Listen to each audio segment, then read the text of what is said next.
Hello, hello, hello. How is everyone? I told you guys in June I'm going to be doing a daily check-in. And so I am here. and I am here and I'm feeling great. And I hope you are also. Because this is the day that the Lord has made. And let us rejoice and be glad in it. Okay? So today I am going to talk about, let me see, what am I going to talk about today? I'm going to talk about, I'll just be coming up with stuff. I'm going to talk about characteristics that you need in order to be a successful group homeowner. Honestly, in order to be a business owner, for real, because all of these things are applicable. Oh, man, I'm going to tell you guys, having a business, having a group home business, being licensed is not for the weak. Not for the weak at all. Because a lot can happen. Like a lot can happen in a day. A lot can happen in a month, a week, a year. Because as I always say, you're dealing with people's lives. And so it can be overwhelming at times. And if you're not a strong person, if you are not someone that is used to carrying weights and loads, you will drown. I'll just be honest, you will drown. So if you are saying to yourself that, oh, how I get a lot of people that come to me that say, I'm an introvert, or I'm this, or this stresses me out, or whatever. You cannot be that type of person in this type of business because a lot goes on. And I am the type of person, I feel like I can thrive in anything. I can. I just always been that type of person. I was always giving, 100% when I work for other people. And so now that I am a business owner and it's mine, I'm definitely giving it, more than that. And so you have to be, I think the main thing that you have to be when you are a group homeowner is you have to be resilient. Because y'all, I'm going to tell y'all, sometimes I get knocked out in a day and I got to be that boxer, that person, that business owner that I get knocked out, I wipe the blood up, I shake it off, and I get back up. This is not just a go with the flow type of business. There are all kind of obstacles. There's all kind of things that can come up against you. And so you have to be resilient with a piece of structure, because you're going to have to be emotionally strong. Y'all know I'm a crybaby, but I am used to carrying loads. You're going to have to be you're gonna have to know that you can't react and speak your mind. You know how people always saying, I wanted to give them a piece of your mind. Giving somebody a piece of your mind in this type of business could be the difference between the life and death of your business. And so a lot of times you can't tell people exactly what you are thinking at the moment because you may get shut down, so there's a lot of policies and, regulations and things that you have to deal with.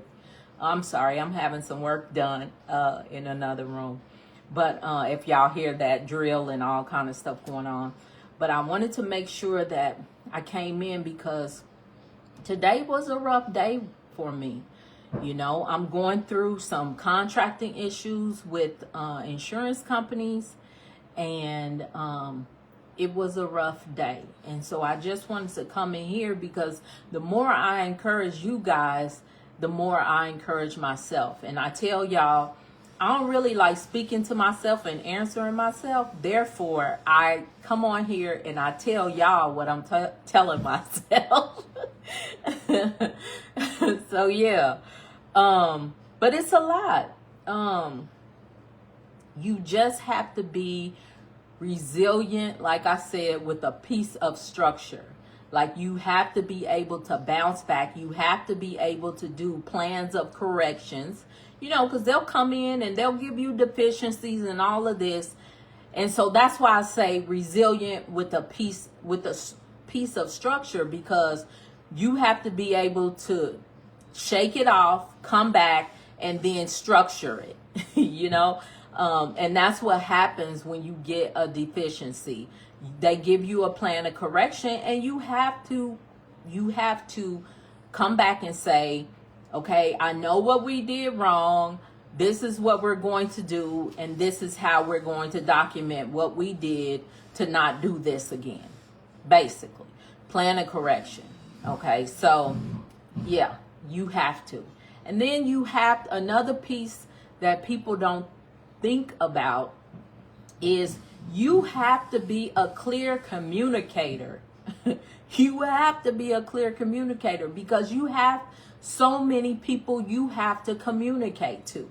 You know, you have to communicate to licensing. You have to communicate to the city. You have to communicate to the insurance companies. You're going to have to communicate to your staff. You're going to have to communicate to the clients. There are so many pieces. The community.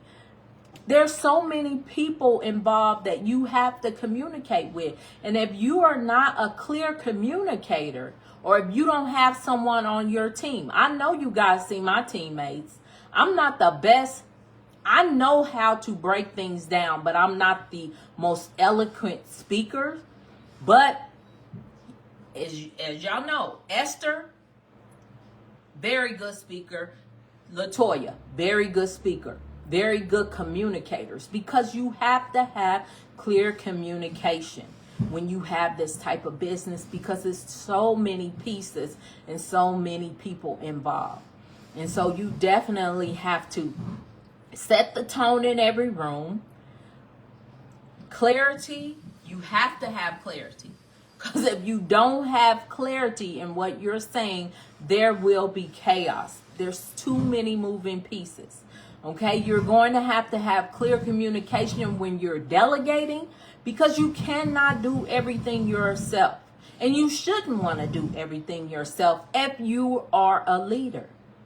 In order to be a leader, in order to be in charge, you're going to have to delegate sometimes. That's just a fact.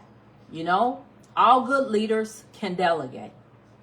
And sometimes I know, because I had that mindset before, I just do it myself. I do it so much better than. No, you have to let your team do it their way. If they fail, guess what? Hey, it was a team, decision. If they succeed, congratulate them. But you have to delegate different jobs to different people, because you cannot do this by yourself. You can't. And then another thing is, you have to be a clear communicator, because you have to be able to say what you mean. You know, I am the nicest, most smile all the time person. But when I say something, I mean it. And I might say it with a smile. I might say something to someone and they come back. It was an incident where we had to let someone go. And they were a contractor, and they were trying to tell me all the reasons why that I wasn't going to let them go, because they had did all this. And I sat there and I listened to them and I smiled, and, and then I said, and they said, okay, so this is how we're going to do it. he was saying my way. And I said, well, no. Go back to what I said before. That is how we're going to move forward.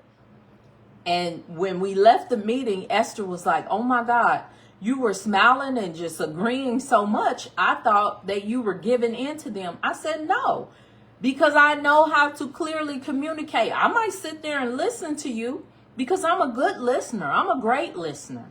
So I might sit there and listen to all the things that you want to say. But I'm also a clear communicator, and I'm going to tell you specifically what I want, what I need, how we're going to move forward, and you're not going to get over on me. And so you have to be that way in this type of business, because you have to be able to firmly stand. I always tell the story about when I first started and the CEO of the crisis center was trying to cut my rate by half. And I told him no. I said, we cannot efficiently take care of people 24 hours a day, 7 days a week for that rate. And that's not acceptable. And he said, okay, well, I'm not going to use you. I said, okay, then don't use us. And then a week later, his team came back and sent me 2 clients. Because I know how to clearly communicate my vision. I know how to clearly communicate what I mean. And what I say is what I mean. You have to be able to do that. Regardless if you say it like a beast, like other people do, or if you say it with a smile on your face and cheerful like me. It has to be communicated clearly. And then last but not least, most importantly, you have to be an executor. You cannot be in this type of business. You can't even get this type of business started if you are not executing. Okay? Successful group homeowners execute. I wrote that down. They don't live in dreams and ideas and all of that. They take it and they execute.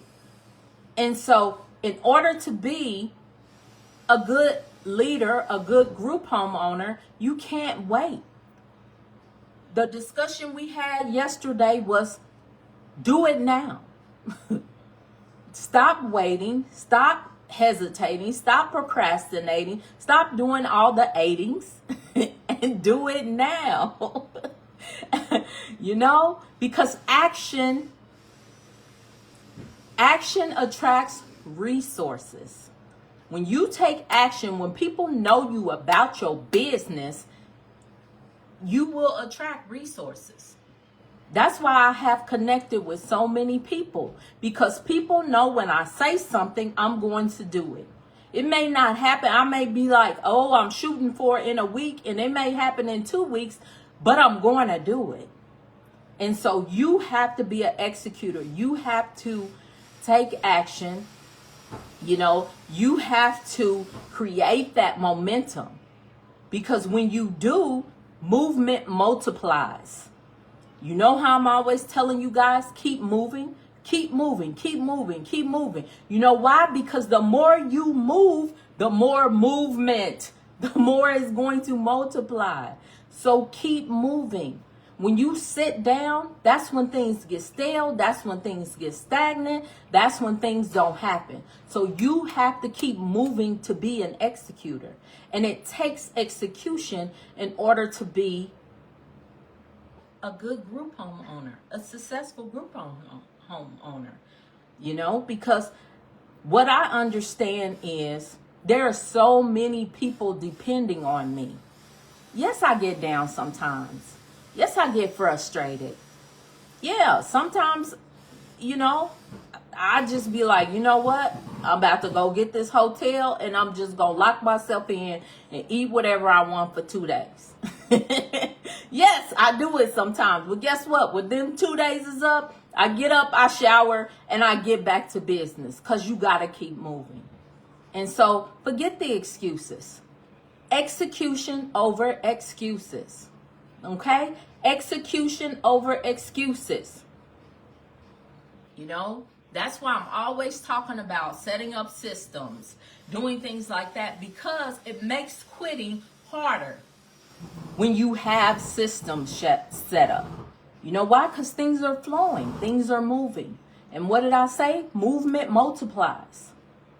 So these are just like things that I know for sure, just based on my day today, you guys, that you need to be a successful group owner. And these are, I mean, there's multiple traits, but these are my top 3 traits. Resilience, clear communication, and execution are like your foundation on things that you need in order to get into this business, in order to put your stake in the ground, in order to stay in this business, you know? Because there's a lot of group home owners that have just popped up in the last year or two. But who has been here a decade? You know? Who has been in the public eye? There's people that have had group homes for years that you never hear about because they don't want to talk about it. Because it's a hard life. You know, it's a hard life and it's very consuming. And so there's a lot of people out here that's been owning group homes and assisted livings for years.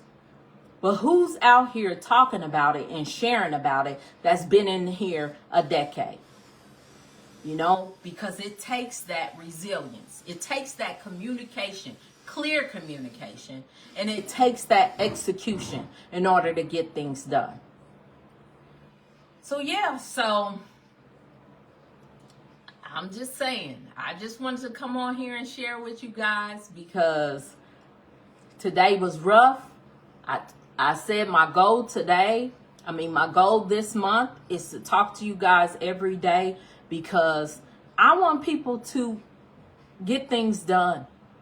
You know, we almost at the end of the first half of the year.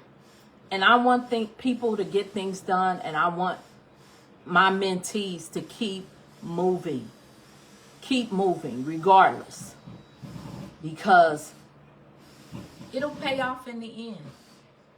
You know, it'll pay off in the end. And if you want one-on-one, people tell me I don't never do, say things right at the end. And so I just want to let you guys know that I do have a mentorship program. I take my mentorship program very seriously. And if you're looking for that, it's not going to be one-on-one. I'll just be honest with you. But if you're looking for someone to hold your hand and walk you through the process because you want to get to the finish line, then make sure you guys fill out a form to join my mentorship group. And once you fill out the form, someone will call you to see if you're the right fit. Because I tell you guys, I don't work with everybody. But there are people out there that I feel like have that calling, have that mission, have that vision in order to be a group home owner. And those are the people that I do want to work with. And so I hope this touched someone today. I hope that you think about, do you really have those 3 traits that are needed to be the foundation to be a successful group homeowner? And as I always say, be a blessing to someone else. Bye.